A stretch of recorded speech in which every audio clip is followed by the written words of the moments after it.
O cálculo diferencial de Leibniz teria origem no cálculo dos fluxos de Isaac Newton, que foi produzido no manuscrito, que pelo menos é o primeiro documento que eu conheço, do ano de 1666.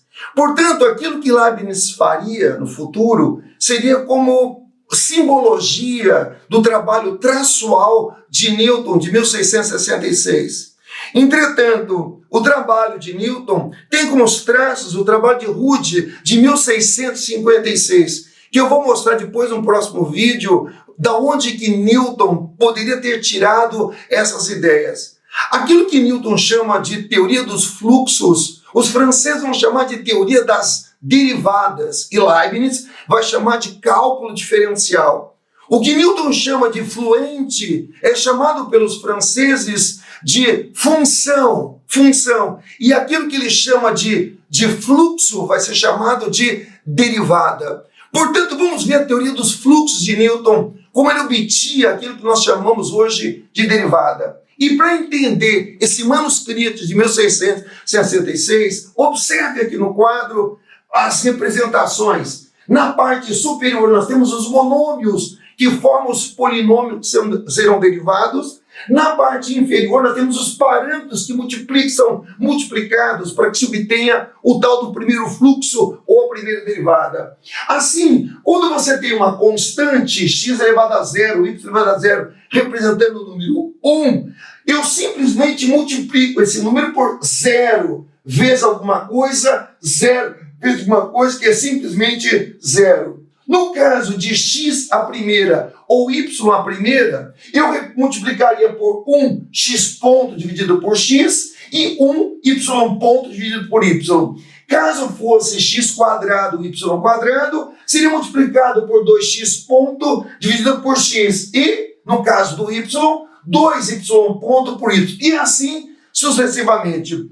Do lado esquerdo aqui do quadro, x a menos 1 e y a menos 1, Newton multiplicava por menos 1 x ponto dividido por x e menos 1 y ponto dividido por y.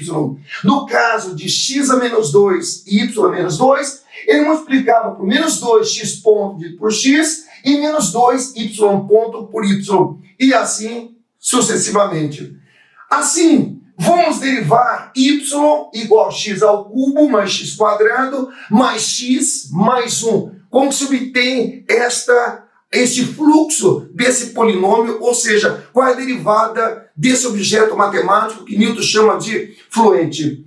Aqui nós temos y, portanto eu multiplico por y, está aqui o y, você pôr o y está aqui, que ele é da primeira, eu multiplico por 1 y ponto dividido por y. Então aqui seria y ponto dividido por y. Aqui x ao cubo aparece na ponta, x ao cubo, ele multiplica por 3x ponto dividido por x. Então aqui seria 3x ponto dividido por x. X quadrado, 2x ponto dividido por x. X a primeira, 1x ponto dividido por x. 1, que é o x elevado a zero, é 0x ponto dividido por x. Sendo assim, vamos simplificar essa expressão. Esse y cancela com esse y e eu vou ter aqui y ponto é igual x ao cubo por x, vou ter 3x ponto x ao quadrado, esse 2 cancela com x, mais 2x ponto x, esse x cancela com esse x, mais 1x ponto, e lá é simplesmente zero. Assim, Newton finaliza a obtenção do seu primeiro fluxo, dividindo tudo por x ponto. Então eu tenho aqui x ponto, divide aqui por x ponto, ficaria 3 vezes x ao quadrado, divide aqui por x ponto, ficaria 2 vezes o x, divide aqui por x ponto, ficando 1. Assim, Newton obtém o primeiro fluxo, y, x ao cubo mais x quadrado mais x mais 1, a derivada, ou primeiro fluxo é 3x² mais 2x mais 1. Um outro exemplo, como que Newton derivaria isto? Por exemplo, y ao quadrado igual x à quarta mais x à quarta mais, por exemplo, x ao cubo. Como que Newton faria essa derivada? Já que ele não identificaria nessas representações esta forma de representar, já que y ao quadrado é y, x à quarta mais x ao cubo. Nesse trabalho de 1666, que é o primeiro escrito de Newton da teoria dos fluxos, ele não contempla essa forma de representar. Então, do ponto de vista de uma extensão futura, como que Newton faria para derivar essa estrutura? Ou seja, mantendo esse formato em termos dessas duas tabelas, eu faria aqui y ao quadrado 2y ponto, 2y ponto por y, aqui é x à quarta, 4x ao ponto por x ao cubo, 3x ponto por x. Fazendo as divisões, esse 2 cancela com esse y, ficando 2y ponto y, aqui x cancela com x, 4x ponto x ao cubo, x divide com x, 3x ponto x ao quadrado. Assim, dividindo os dois lados por x ponto, nós temos x ponto, tira esse x ponto daqui, aqui é um ponto, tira o x ponto daqui, aqui é ponto de multiplicação. Portanto, esses dois y's passam para baixo. Ou seja, eu teria aqui 2y, divido os dois lados, aqui desaparece, portanto, eu obtenho a derivada, y ponto, x ponto. Já que 2y é simplesmente raiz quadrada de x à quarta mais x ao cubo. Assim, a derivada de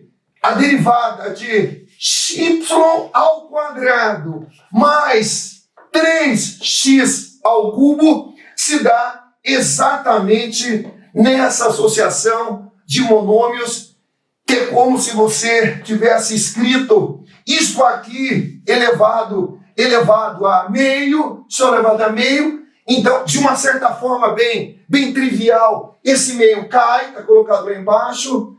Aqui ficaria menos meio, que está colocado na parte inferior, derivada interna. Portanto, como seria a forma de obtenção de uma derivada de raiz quadrada em termos de Newton? Ou seja, eu tenho y